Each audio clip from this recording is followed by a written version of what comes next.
I'm James Keene, and this is my senior capstone for the class of 2019, and I'll be sharing my experience on building a drone. I very first started the research on July 24th, 2018, and after that, I knew I was sure that I wanted to build it. August 12th, I started ordering the parts. August 20th, I received the parts in the mail, and August 21st, I started soldering the components together. After I was completely done, I started testing the components August 25th, and after I fixed all the minor problems, I started programming the drone August 27th. I had my very first successful test flight August 30th, 2018. These are a few of the tools that you'll need: is a soldering iron, solder metal, and regular paste flux, which keep the bond between the solder and the wire strong. This is an FPV camera, essential for the FPV drone, and they usually run from $20. These are motors, and they are usually around $10 to $25, and they are essential for making the drone fly. These are ESCs, which are electronic speed controllers, and they can range from $6 to $20, and they control the speed at which the motor moves. These are a better look at the electronic speed controllers connected to the motors, and a better look at the frame, which the frames usually run from $20 to $30 each. This is a flight controller, and the movements from the transmitter are processed by the flight controller. It also calculates the power and torque required from each motor to follow the transmitter's movements. This is a power distribution board. This directs the power from the battery into the components of the drone. The power is directed to the ESC, which regulates the amount of power going into each motor. This is the receiver. The receiver is what communicates with the flight controller to be able to record the movements of the transmitter.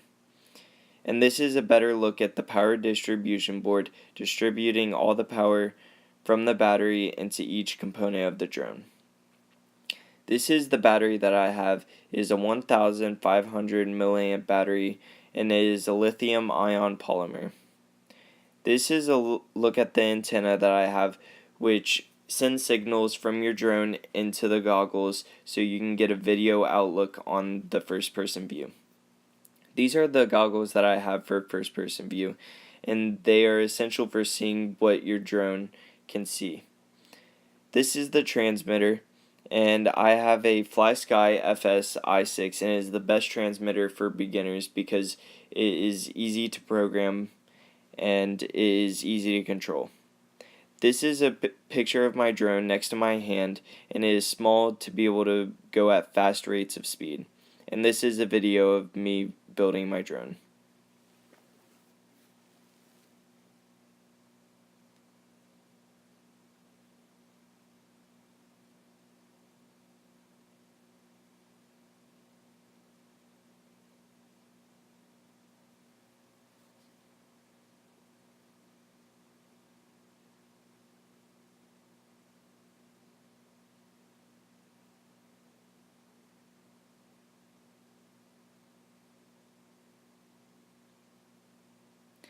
And this is the programming screen for the motherboard.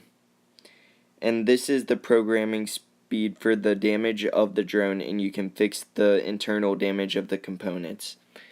This is the programming screen for the actual drone, and you can adjust the degree at which the drone is headed and leaning away. And this was my experience of building a drone, and I'm glad that I had this experience because it not only taught me to have patience, but to believe in myself and to keep on doing what I like, and it helped me with my engineering that I want to continue in college.